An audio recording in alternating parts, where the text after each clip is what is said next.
The combination of my three products is incredibly effective because of how they are all consistent. They all portray the message of silent screams and the character of Chelsea being controlling. One way in which I have done this is by having the same title, Silent Screams, throughout all of my products. This is very effective because my target audience are then able to associate all of the products with each other, and they therefore become recognizable to them. I have also used the same font throughout my texts. The font that I used for the film's title was called Die, Die, Die. This font was effective because it looks similar to the child's tormented, messy handwriting and connoted the distress and torture of the character Chelsea. For the date and the tagline for the film, we used a font called Dark and Black. This was effective because it was more formal than the title font, and therefore was beneficial for conveying important information. I used this over all three texts because it meant that my audience would easily be able to identify the important information and make connections between all three texts. This made my products recognizable. It also made my products look realistic, and all of the fonts have connotations of fear and horror. The colour scheme across all three products is the same. The colours used are black, white and red. These colours help to communicate the subgenre of supernatural horror and connoted pain and fear.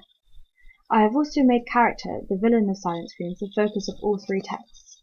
I have used a medium close-up shot for the poster, displaying Chelsea in her most distressed and vulnerable state, but also suggesting her evil power and dominance that she has over the other characters. This is done in the trailer by use of a focus pull in Sylvia's bathroom, showing Chelsea appear behind her. As the trailer progresses, we are shown more of the turmoil and pain that Chelsea is inflicting on the others.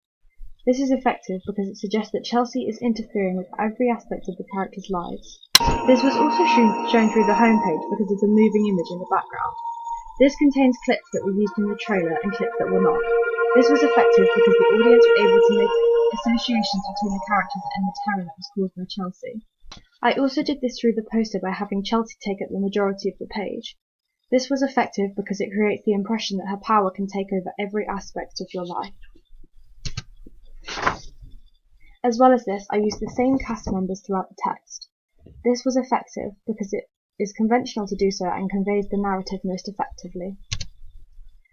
All three texts convey the idea that Chelsea is seeking revenge on her peers due to the fact that they bullied her when she was alive. This creates consistency of the plot, and the idea of revenge is being conveyed throughout all three texts through the use of mise-en-scene, particularly makeup and the prop of the necklace. The makeup use was especially dark and is effective because it creates an enigma for the audience as to what Chelsea's plan is and whether or not she fully gets her revenge.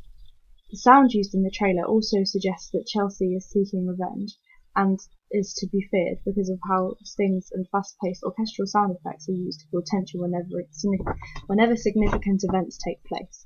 For example, the use of a discordant piano sing that is synchronized with the appearance of the necklace in water is effective because it associates the necklace with Chelsea's revenge and suggests that she is psychologically testing Sylvia. This is the sound that played in the bathroom.